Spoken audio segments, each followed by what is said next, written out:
Hey YouTube, I'm back again for another episode of Skip the Rules, and today we're going to be skipping the rules for Rune. This is a two-player game from Zemilio. It's going to take you about 10 minutes to play, and it's for ages 8+.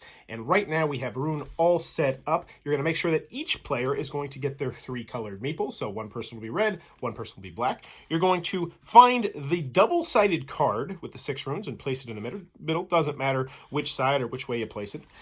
You're going to then shuffle up this deck of cards and deal out 3 cards to each player, and just like that, you're ready to start the game. Now, you also are going to have these 2 tokens right here. These are part of a micro expansion. I'll show you how to use that micro expansion towards the end of the video. So decide randomly who's going to go first, and then you can start the game. So on your turn, it's very simple. You are going to take 2 actions. You're going to do it in a very specific order. The first thing you're always going to do on your turn is you're going to place one of the cards from your hand out to here. Now, right now I have 3 cards, but a good rule of thumb for this game is you should always, at the end of your turn, have the same number of cards as you do meeples. That is a very important rule to burn into your head with this game. So, on your turn, you are going to place a card, and there are 2 main ways to place a card. The first one is you can match the color of the runes that you cover up. And when you place a rune, you are always going to have to cover at least 1 rune. What do I mean by that? Boom, I just covered a rune. This would not be a legal move because I didn't cover a rune. You always have to make sure that you cover a rune. So I could do that as my legal move. I could do this as my legal move because the blue and green covers the blue and green. And that would be a perfectly productive first action. The other way you can place a card is by making sure that each rune must match the color of all adjacent runes on different cards. So what does that mean? That means I could put this card right here, covering up all this stuff because the blue and the green and the blue and the green, boom, now match. And let's just pretend that that is my turn.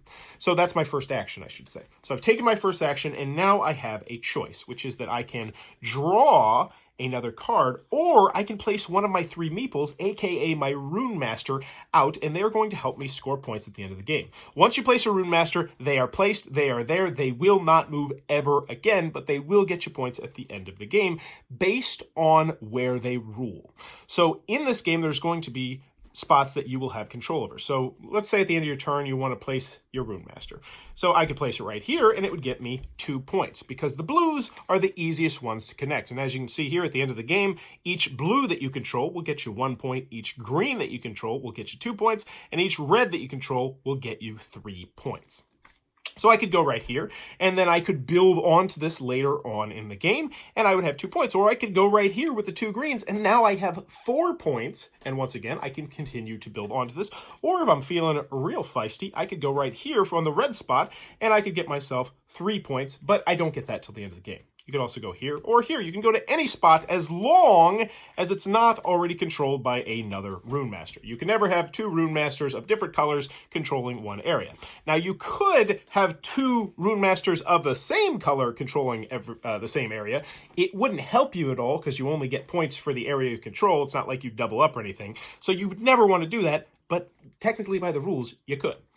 So I will decide that I'm going to place this right there, and now my turn is over, and you can see I have 2 cards, and I have 2 meeples, and now it moves on to the next player's turn, and quite simple. What they're going to do is they are going to place a card, and then they're going to decide if they want to draw a card or place a Rune Master. Now, there's some extra rules that I do want to go over when it comes to placement. So first, you can never completely cover a card. You can't just be like, let's see. Oh, I can do it right now. I can be like, hey, look there. Oh, that doesn't match. But let's pretend if it did. This was blue and this was green. You can't be like that. You can never cover an entire card. Next, you can never cover over one of these dudes. It's not going to work.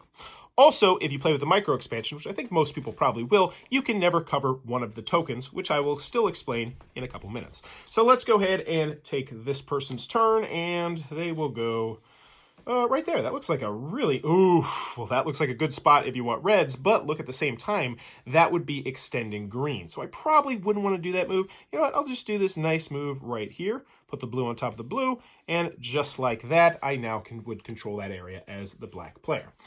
You're going to continue to do that until someone has placed out all of their meeples. Once someone has placed out all their meeples, that will trigger at the end of the game. Now, at the end of the game, the other player is still going to be able to place all their meeples. However, they no longer have the option to draw any more cards. So the cards in their hands are the cards that they are going to be stuck with, even if they don't like it.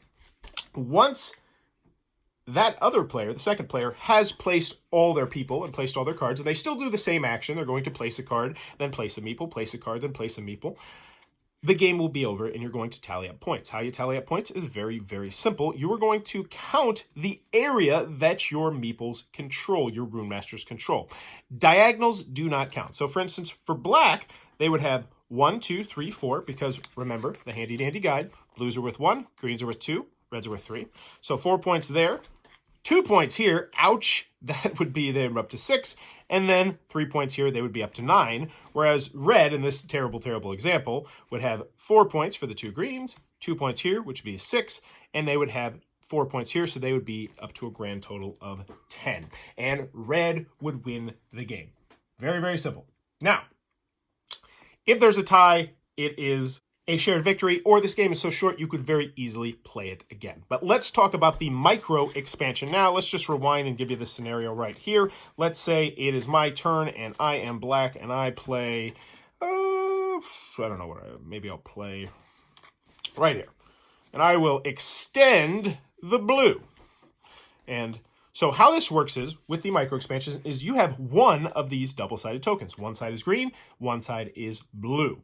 When you play a Rune Master, immediately after you play that Rune Master, you have the option to place this token in any direction around you, even diagonal. And this is the one time in the game where you can do something diagonal. So I could do this, boom, right here, and now I have, oh, actually, I could not do that because that would connect them. So let's just pretend we did it like this instead. And now I have connected this green area. So now that is 4 greens, and I can still build on it. But remember, you could never cover this. Anywho, that's the only change in the game. Both of you get one of those tokens. I highly recommend using it. But that is how you're going to play Rune. Hopefully that gets you up and running. If you enjoy what I'm doing, please consider clicking on the subscribe button or supporting the Patreon down below as I give away a free game every month. And in the comments below, let me know, did this help you? Was there something that I missed? Was there something I need to clarify? This is only the second time I've made one of these videos, so please give me some suggestions down in the comments down below. And as always, thanks for your time, YouTube.